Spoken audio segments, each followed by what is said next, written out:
ស្ងោរត្រឡាចជាមួយសាច់ជ្រូកចិញ្ច្រាំងាយចំណេញពេលហើយល្អចំពោះសុខភាពទៀតញ៉ាំម្ហូបស្ងោរគ្រឿងតិចៗអញ្ចឹងធានាថាស្រាលខ្លួនអត់ងាយឡើងអាស៊ីតឡើងខ្លាញ់ឡើងស្ករទេមើលពីគ្រឿងផ្សំគឺយើងមានត្រឡាចហ្នឹងចិត្តដុំតូចៗដូចខ្ញុំអញ្ចឹងសាច់ជ្រូកខ្ញុំប្រើសាច់សុតលីខ្លាញ់តិចតួចបំផុតហើយមានខ្ទឹមសយូហឺហៃប៊ីមានទឹកត្រីអំបិលស្ករប៊ីចេងម្រេចអាចដាក់បានបើសិនជាទាំងអស់គ្នាចេះញ៉ាំហើយចុងក្រោយគឺស្លឹកខ្ទឹមដែលដាំដោយខ្លួនឯងសម្រាប់របៀបធ្វើដំបូងដាក់ដាំទឹកសម្លដាំខ្ទឹមស 4-5 កាពឹស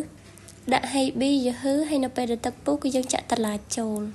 សាច់នឹងខ្ញុំប្រើសាច់សុទ្ធដែលជាប់ខ្លាញ់តិចបំផុតហើយយកទៅចិញ្ច្រាំមិនចាំបាច់ម៉ត់ពេកក៏បានដែរនៅពេលដែលទឹកពុះយើងត្រូវទុកឲ្យត្រឡាចនឹងទន់បន្តិចសិនចាំយើងដាក់សាច់ចូលភ្លាម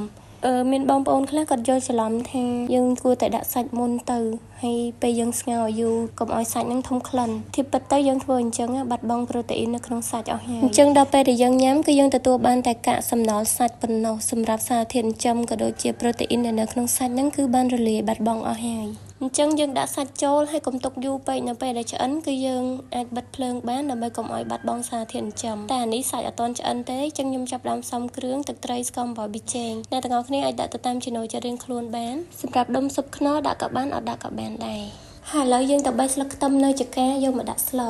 នៅក្នុងផើងសោះហ្នឹងប្រាប់គេថានៅចកាហើយមានទៅពី3ស្លឹកទៀតហើយមិញហ្នឹងប្រាប់គេថាពេលសាច់ឆ្អិនឲ្យបញ្ញាប់បិទភ្លើងដល់ពេលខ្លួនឯងរៀងចង់ជ្រុលពេលអញ្ចឹងអ្នកទាំងអស់គ្នាធ្វើតាមខ្ញុំប្រាប់មកដល់ពេលដែលសាច់ឆ្អិនយើងបញ្ញាប់បិទភ្លើងទៅមិនបាច់ងាស់យូរទេដើម្បីទទួលបានម្ហូបមួយឆ្នាំងដែលពោរពេញដោយសារធាតុចិញ្ចឹមនិងប្រូតេអ៊ីនខ្ពស់ហ្នឹងហើយអញ្ចឹងរបៀបស្ងោរត្រឡាចជាមួយសាច់ជ្រូកចិញ្ច្រាំរបស់យើងហ្នឹងគឺមានតែប៉ុណ្្នឹងទេមួយរយៈមុនហ្នឹងចាយខ្ញុំគាត់ផ្ញើត្រឡាចមកច្រើនអញ្ចឹងឆាផងស្ងោរផងទ្រាំតែអស់ហ្នឹងរៀងយូរដែរត្រឡាចហ្នឹងគេដាំនៅតាមភូមិដាំបែបធម្មជាតិពិតៗទេនិយាយទៅម្ហូបធម្មជាតិប្រៀបដូចជាអាហារទឹកចឹង